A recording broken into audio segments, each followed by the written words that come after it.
Wel, mae'r gydnabyddiaeth yn rhoi sylw dim I fi, ond I Sir Owen Edwards. A dwi'n credu bod hwnna'n bwysig iawn oherwydd mae'n bryd I ni fel Cymru yn atgoffa'n hunan o gyfraniad aruthrol nath y dyn yma I adnewyddu llenyddiaeth, addysg a phob math o bethau yng Nghymru I gyfnod. Ac felly y peth pwysig yw amlygrwydd Sir Owen Edwards ei hun.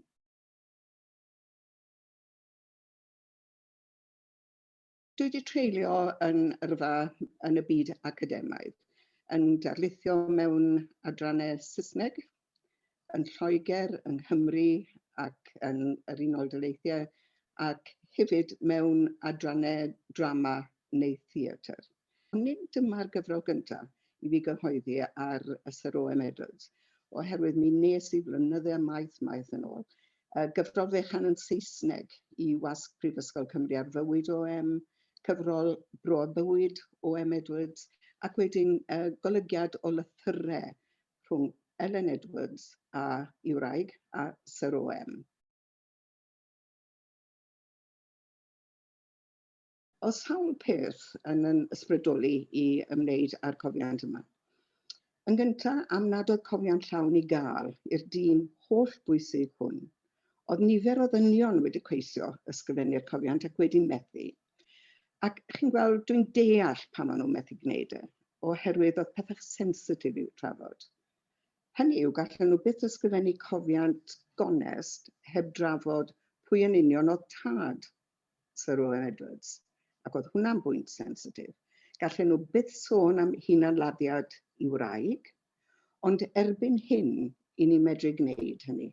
A'r peth rhyfedd yw yn y cofiant yma, mae nifer o bethau sy'n berthnasol iawn I ni yn y cyfnod Covid yma, a dwi'n gobeithio mod i'n delio nhw yn eitha sensitif.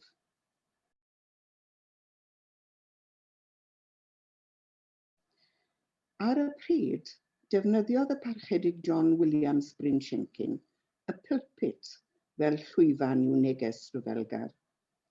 A defnyddiodd Owen dudalennau Gylchgrawn Cymru ac ar brydiau Cymru'r Plant I deini ei neges ryfelgar yn te. Ei neges i'w ddarllenwyr oedd fod y werin wedi deffro I ryfel.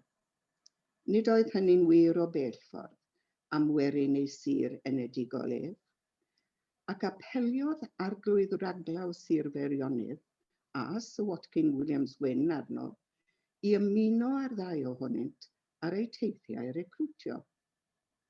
Byddai OM wrth gwrs yn gymorth mawr iddynt, gan y medrau anerch y cyfarfodydd yn Gymraeg.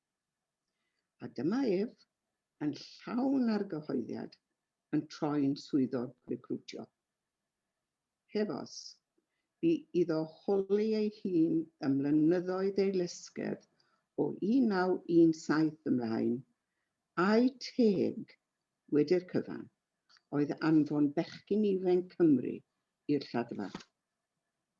Y syndod yw I OM tra oedd yn annog plant pobl eraill I ymuno ar fyddin, wedi wneud pob dim yn ei allu I geisio perswadio I fab ei hun rhag gwneud hynny.